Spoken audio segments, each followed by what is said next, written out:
साथियों नमस्कार।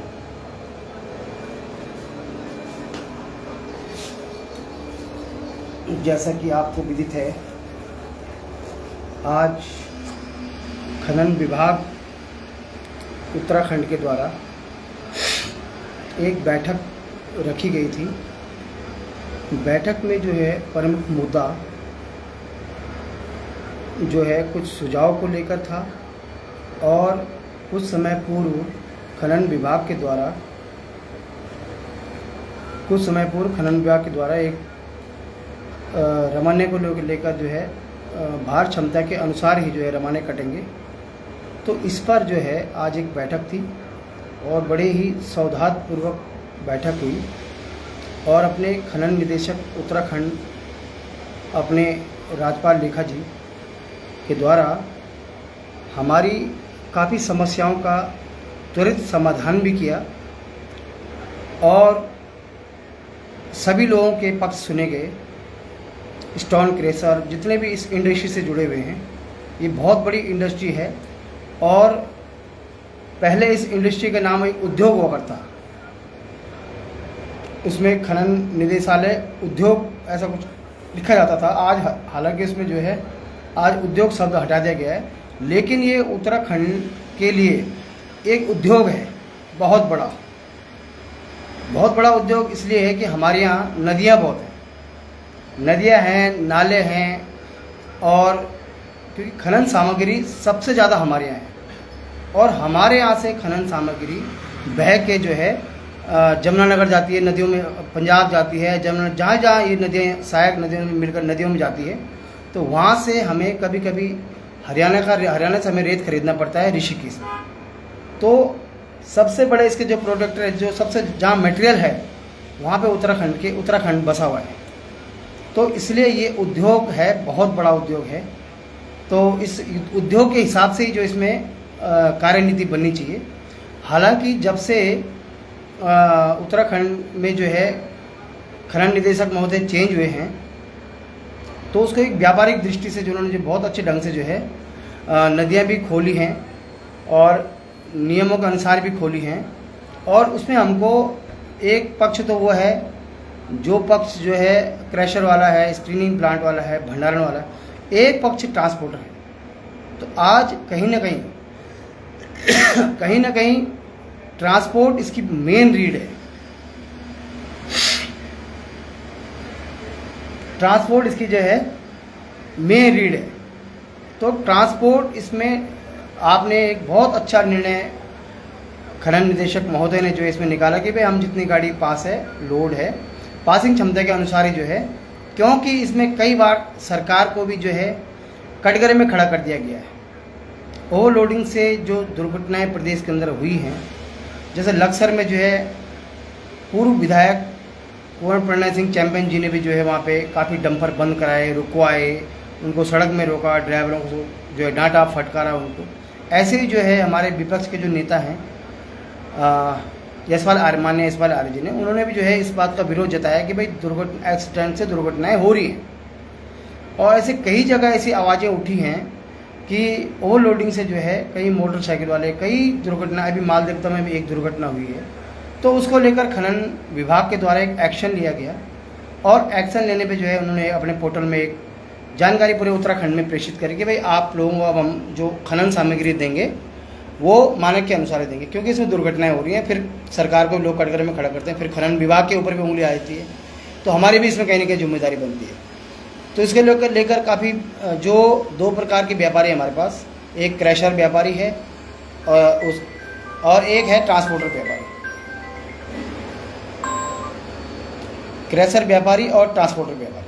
तो ट्रांसपोर्टर तो ये चाहता है, क्योंकि ट्रांसपोर्टर क्रैशर वालों को बेचना है अपना माल, क्रैशर वालों को बेचना है अपना माल और ट्रांसपोर्टर का करना है ट्रांसपोर्टिंग।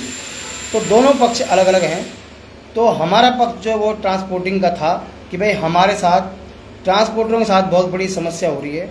जैसे वो ओवरलोडिंग कर रहे हैं, कहीं पे कोई दुर्घटना हो रही है, तो पूरे प्रदेश में जो है हमारी गाड़ियों का चालान हो रहे हैं, पूरे प्रदेश में हमारी गाड़ियाँ सीज की जा रही हैं। बहुत समस्याओं का जो है हमें जो है अपना घर चलाना, व्यापार चलाना, टैक्स देना सरकार को समय से इंश्योरेंस कराना, इतने प्रशिक्षित ड्राइवर भी हमको जो है इसमें कम मिल रहे हैं क्योंकि इसमें उत्पीड़न बहुत है, इसलिए जो है मेन पावर की इसमें काफ़ी कमी है। कोई नहीं देखता कि भाई ये ड्राइवर कितने दिन का सीखा हुआ ड्राइवर है, इसको गाड़ी देनी कि नहीं देनी है, आगे जाके वो दुर्घटना करता है। तो उसमें पूरे उत्तराखंड के जो जितने भी माइनिंग में जो गाड़ियाँ चलती हैं, खनन सामग्री ढुलान में जो गाड़ियाँ चलती हैं, उनको बहुत दिक्कत हो रही है। तो हमने अपना पक्ष पूरा तरीके से जो है खनन महोदय निदेशक महोदय के सामने रखा है। तो ऐसे ही हल्द्वानी के जो उत्तम सिंह नगर के जो क्रशर वाले, रामनगर के जो क्रशर वाले हैं, उन्होंने भी अपना पक्ष रखा है कि भाई हमें यूपी की मंडी करानी पड़ती है, हमारे बगल में क्रशर है, वहाँ से माल सस्ता आएगा तो हमें फिर माल नहीं बिकेगा, सेल कम हो जाएगी हमारी। कई सारी जो भी उनकी व्यवहारिक समस्याएं थी वो उन्होंने पक्ष रखा है अपना। लेकिन हमने ये पक्ष रखा है कि भाई अगर सरकार को लगता है, अगर खनन विभाग को लगता है कि इसमें कुछ ऊंच नीच हो सकती है या कोई गड़बड़ हो सकता है, खनन विभाग भी लगातार ये रिक्वेस्ट प्रिवेंट कारोबारी से ये कर रहा है कि भाई अपने आप ड्राइवरों को थोड़ा समझाइए कि बॉडी से ऊपर माल न ले जाएँ, जो सड़क में माल गिरेगा जिससे कोई दुर्घटना होगी। वो निवेदन वो भी बार बार ये कर रहे हैं। और बॉडी से ऊपर बिल्कुल भी माल ना भरें और ड्राइवरों को बिल्कुल मॉनिटरिंग करके समझा के उनको जो है वाहनों का संचालन करें, क्योंकि विगत 1 साल के अंदर काफ़ी दुर्घटनाएं हुई हैं जिससे काफ़ी जनप्रतिनिधि जो है सड़कों पे आए हैं और कई जगह पे सरकार का जो विरोध हुआ है। तो उनके द्वारा भी ये बार बार ये कहा जा रहा है, उनके द्वारा ये कहा जा रहा है कि भाई अगर आप लोग सुधार नहीं करते हैं तो हम ये लागू कर देंगे कि भाई जितने मानक क्षमता है उतनी मानक क्षमता पे मेटल मिलेगा। तो काफ़ी क्रशर वालों ने भी, काफ़ी स्टोन क्रशर वालों ने भी इसका विरोध किया जी हमारा मंडी नहीं हो पाएगी, हमारी बातचीत नहीं हो पाएगी, हमें दिक्कत होगा, हमें काम नहीं होगा, हमारे कई सारी चीज़ें जो है बॉर्डर पे हम दूसरे क्रशर पे हम कॉम्पिटिट नहीं कर पाएंगे। तो चलो वो भी उद्योग के एक पार्ट हैं और कहीं ना कहीं टैक्स पेयर लोग हैं, तो उनकी भी बात सरकार को सुनने का जो है उनकी बात, उन्होंने अपनी बात रखी और सरकार को जो है उनकी बात भी सुननी है। लेकिन उन्होंने अपनी बात रखी है तो इस विषय पर जो है काफ़ी हमारी चर्चा हुई है और काफ़ी वार्ता हुई है खनन निदेशक महोदय से। और तो उन्होंने कहा है कि हम 2 जिलों में पहले इसको एक पायलट प्रोजेक्ट के नाम से जो है 2 जिलों में हम इसका इम्प्लीमेंट करेंगे, हरिद्वार और ऋषिकेश। हालांकि हरिद्वार वाले भी इसके पक्ष में नहीं हैं, क्रशर वाले कह रहे हैं भाई हमें हमारा माल यूपी जाता है तो हम कैसे वहाँ पे सर्वाइव कर पाएंगे। उनकी भी एक समस्या है, ठीक है, उन्होंने अपनी बात रखी है, अधिकार है उनको भी बात रखने का, क्योंकि उन्होंने भी करोड़ों रुपए का इन्वेस्टमेंट कर रखा और सरकार को कई प्रकार के वो टैक्स दे रहे हैं। तो उनकी बात भी सरकार कहीं ना कहीं अमल में लाएगी। लेकिन हमारी यूनियन का एक स्पष्ट कॉन्सेप्ट है, हमारी यूनियन का स्पष्ट कॉन्सेप्ट है कि जो अभी आप एक्सपेरिमेंट अगर कर रहे हो तो 2 जिलों में आप इसको एक्सपेरिमेंट करो कि जितना रवाना कटेगा उतना ही माल गाड़ी में लोड होगा। तो ये हमने 2 जिलों के सरकार से जो है खनन निदेशक महोदय से निवेदन किया है कि भाई हमको बड़ी दिक्कत आ रही है काम करने में, क्योंकि हमको इतनी दिक्कत आ रही है कि एक विभाग अगर हमको छोड़ता है तो 3 विभाग हो रहे हैं हमारे पीछे। तो हमको इतना मैनेज करना, इतना जो है झेलना, फिर ओवरलोडिंग के पीछे हर आप व्यक्ति खड़ा हो जा रहा है, कभी विधायक जी खड़े हो जा रहे हैं, कभी मंत्री जी खड़े हो जा रहे हैं, कभी कोई उंगली कर दे रहा है गाड़ी, तुरंत गाड़ी सीज हो जा रही है। तो उसमें 50-60 हज़ार हमें जुर्माना पड़ रहा है। हमारे ट्रांसपोर्टर भाइयों का बहुत उत्पीड़न हो चुका है, बहुत गाड़ियाँ हमारी बिक चुकी हैं, बहुत जो है कुछ हमारे पास ऐसे आइडल ट्रांसपोर्टर भी है। मैं आपको देखो एक चीज़ स्पष्ट कर दूँ, आइडल ट्रांसपोर्टर भी हमारे पास ऐसे हैं जिन्होंने आज तक 5 साल पहले हमने एक आंदोलन चलाया था ऋषिकेश, हरिद्वार और रायवाला के बीच में, तो अंडर लोडिंग की मुहिम चलाई थी। तो उस पर जो है वो ट्रांसपोर्टर आज भी जो है अंडर लोड ही चल रहे हैं। तो ऐसा नहीं है कि हम अंडर लोड चलेंगे और हमारा पड़ता नहीं आएगा। वो सारी गाड़ियाँ ओवर लोड चल रही है और उनकी गाड़ी अंडर लोड चल रही है। तो हमको लेकिन उनका पड़ता कैसा आ रहा है, तो कहीं ना कहीं हमको एक विचार अपना बदलना पड़ेगा, अपनी सोच बदलनी पड़ेगी। और 10 खनन में जो है 10-20% की जो छूट सरकार देगी हमको वेट से अतिरिक्त, उसमें जो है संबंधित विभाग, भाई ठीक है हमें खनन ने दे दिया, हमें पुलिस ने पकड़ लिया, पुलिस ने छोड़ दिया, हमको आरटीओ ने पकड़ लिया, तो संबंधित विभाग से एक समन्वय बैठक जो है ओवरलोडिंग के लिए बिठाई जाएगी। और जब तक इसमें सरकार खुद पैरवी नहीं करेगी तब तक ये मामला निपटने वाला नहीं है। तो सरकार के अंडर में जो है, सरकार के अधीन जो है ये बैठक होनी चाहिए और हम बिल्कुल हमारी all Uttarakhand motor transport association इसके पक्ष में है। हम खनन विभाग से ये निवेदन करते हैं कि आप जो है 2 जिलों में इसको एक पायलट प्रोजेक्ट की तरह उतारिए, ताकि दुर्घटनाएं ना हो, अनावश्यक रूप से जो है भ्रष्टाचार ना बढ़े, अनावश्यक रूप से जो है गाड़ियाँ सीज ना हो। अब कोई भी उठा के हमारी गाड़ियों को सीज कर रहा है। राय वालों में देखो गाड़ियों की लाइन लगी पड़ी है, लाल तपड़ देखो लाइन लगी पड़ी है, डोई वाला देखो लाइन लगे पड़ी। भाई हम काम किसके लिए कर रहे हैं? एक तरफ हम टैक्स 4 बार टैक्स बढ़ गया उसको भर रहे हैं, इंश्योरेंस बढ़ गया, गाड़ी की कॉस्टिंग बहुत ज़्यादा बढ़ गई, दूसरी तरफ हमारे पास जुर्माने की लोड। तो हम कहाँ जाएँ? हमारे पास क्या ऑप्शन है, हमारे पास क्या विकल्प है? तो इस विकल्प हमारे पास अब कुछ नहीं है। अब सरकार हमारा सपोर्ट करेगी। जो हमारा आरसी वेट है, जो हमारा गाड़ी का जो वेट है, उसके हिसाब से रॉयल्टी आप 2 जिलों में पहले एक्सपेरिमेंट करो, ठीक है? आप पूरे उत्तराखंड में मत करो। उनमें क्या रिजल्ट आता है, कितने दिन तक कितने गाड़ी वाले इसका विरोध करते हैं, कितना काम होता है, कितना नहीं होता, आप उसका पूरा एक्सपेरिमेंट कराइए। 2 जिलों में हम पूरा सहयोग सरकार का जो है, सरकार का हम पूरा सहयोग करेंगे और खनन विभाग का हम पूरा सहयोग करेंगे। लेकिन खनन विभाग ने जो है ये मुहिम अगर उन्होंने जो ये बात रखी है, तो मैं खनन विभाग का बहुत ही धन्यवाद करता हूँ। श्रीमान राजपाल लेखा जी के मैं बहुत बड़ा आभारी हूँ कि उन्होंने इस पक्ष को जो है एक जागरूक किया उन्होंने हमको, और बोला भाई हम तुम्हारे देखो होना चाहिए, क्योंकि प्लेन में तो हमारे पास ऑप्शन है ना।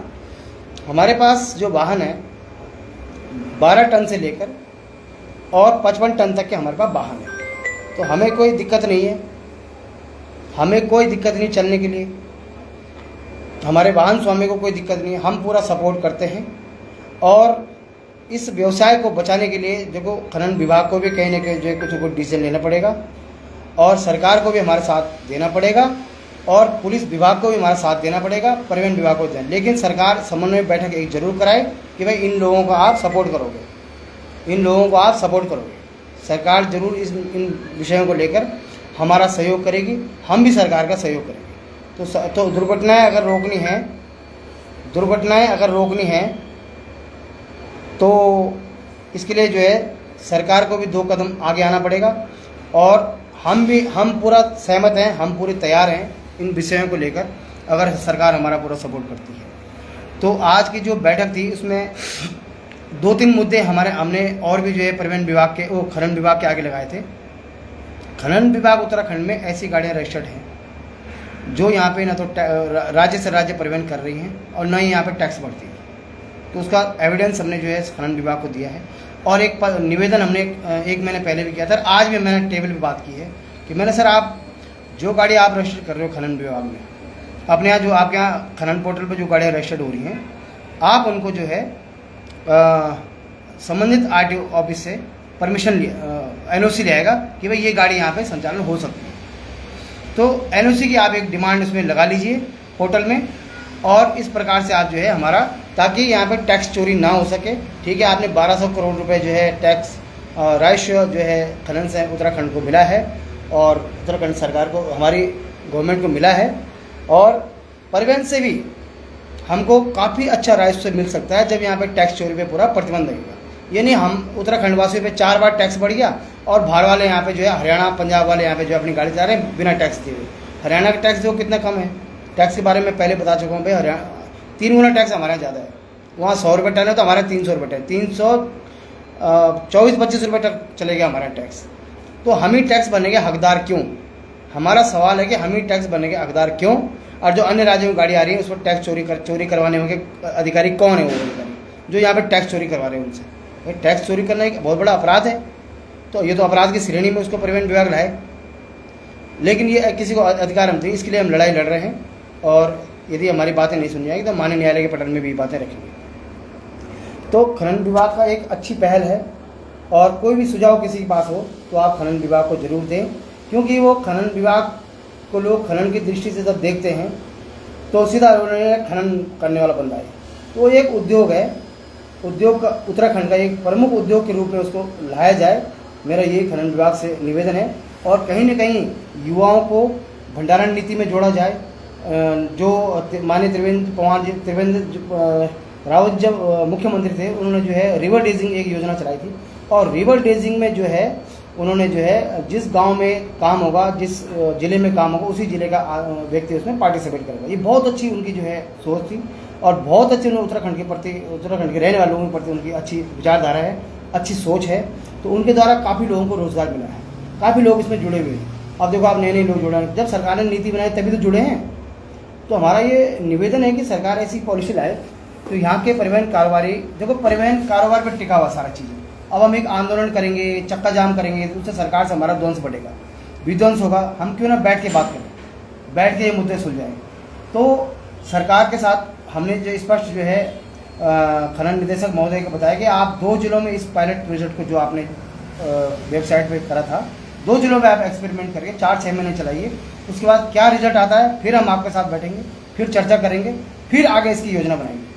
तो सरकार के साथ हम भी खड़े हैं, लेकिन उत्तराखंड के ट्रांसपोर्टरों के साथ सरकार को देखो सपोर्ट करना पड़ेगा, जैसे सरकार हिमाचल के ट्रांसपोर्टरों के साथ करती है।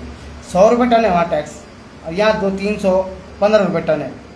ठीक है, टैक्स भी हो लेकिन रोज़गार भी हो ना, काम भी तो मिले। अब काम हरियाणा पंजाब की गाड़ी कर देगी, रेलवे में बर्गर सब सीमेंट लिया देगा हरियाणा पंजाब का, तो न तो मिला टैक्स और न मिला उत्तराखंड को, न मिला टैक्स और न उत्तराखंड वासियों को न मिला रोज़गार। तो इससे क्या फ़ायदा, न सरकार का फ़ायदा न हमारा फायदा। तो ये बातें हैं जो बहुत आज महत्वपूर्ण विषय को लेकर जो है हम लगातार संघर्ष कर रहे हैं और लगातार हम लोग जो है इसके लिए प्रयास कर रहे हैं, लगातार भागादौड़ी कर रहे हैं, लगातार शासन सरकार से हम मिल रहे हैं और जनप्रतिनिधियों से भी हम मिल रहे हैं कि भाई टैक्स एक समान व्यवस्था आप बनाई जाए।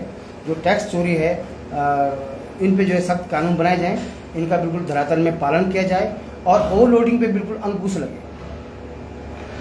कोई भी व्यक्ति ओवरलोडिंग से खुश नहीं है। अभी हम भारत सरकार से भी ये निवेदन करेंगे भाई ओवरलोडिंग के थोड़ा आपने जो 2017 में बढ़ाया था, गडकरी जी ने बहुत लंबे समय बाद इसमें बढ़ाया था, लेकिन उन्होंने 2 काम करे। एक तो उन्होंने पे लोड बढ़ाया, लेकिन जुर्माने की राशि बढ़ा दी।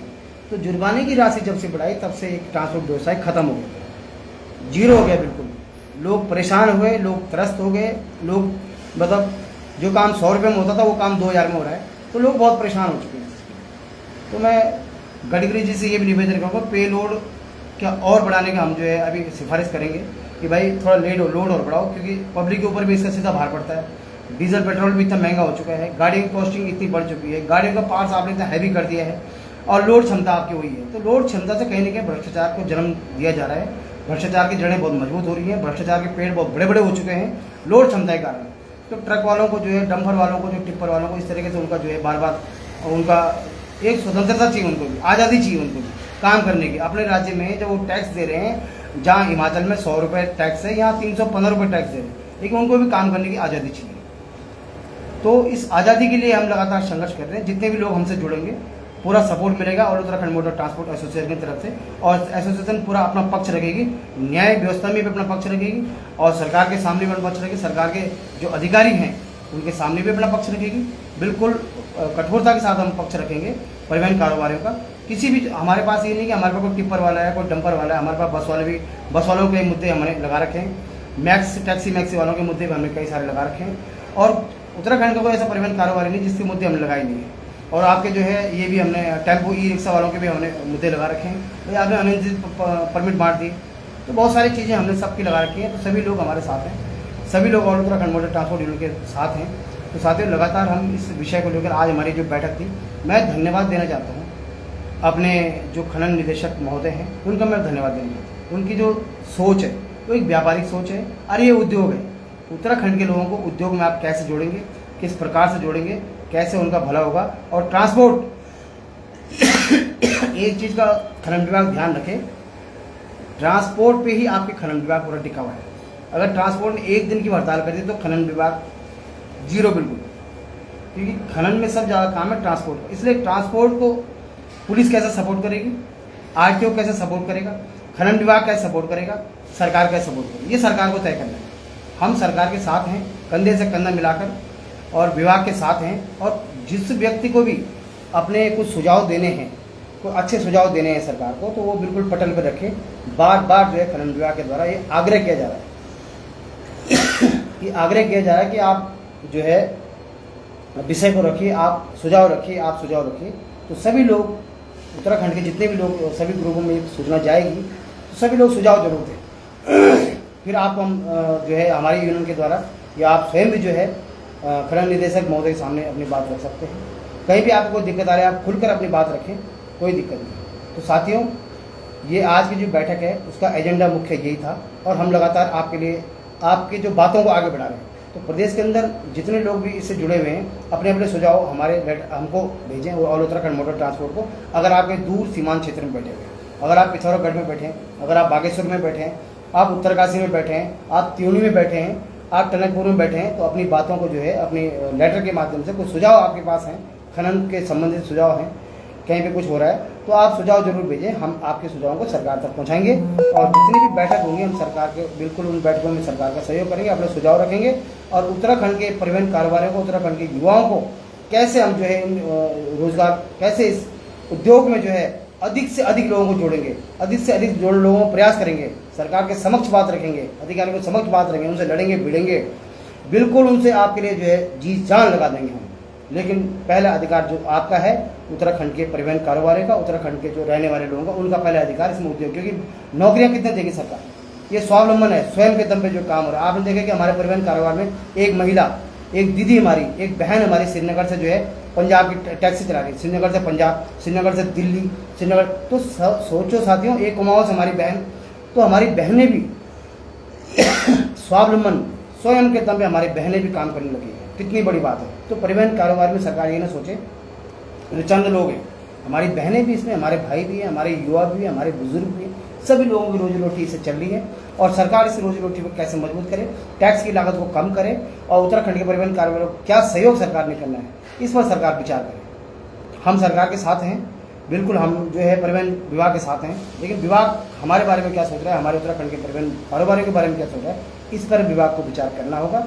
और खनन विभाग के जो अभी उन्होंने एक पायलट प्रोजेक्ट जो उन्होंने 2 महीने का 2 जिलों में प्रयोग कर रहे हैं, उसका आकलन जो है आपके सामने रखा जाएगा। जो भी बातें हमारे खनन विभाग से होंगी, जो भी पत्राचार होगा, सोशल मीडिया के माध्यम से आप तक बात पहुँचाई जाएगी। तो साथियों, धन्यवाद। जय श्री राम, जय उत्तराखंड, जय परिवहन कारोबार, जय श्री राम साथियों, जय उत्तराखंड, सादर प्रणाम आपको।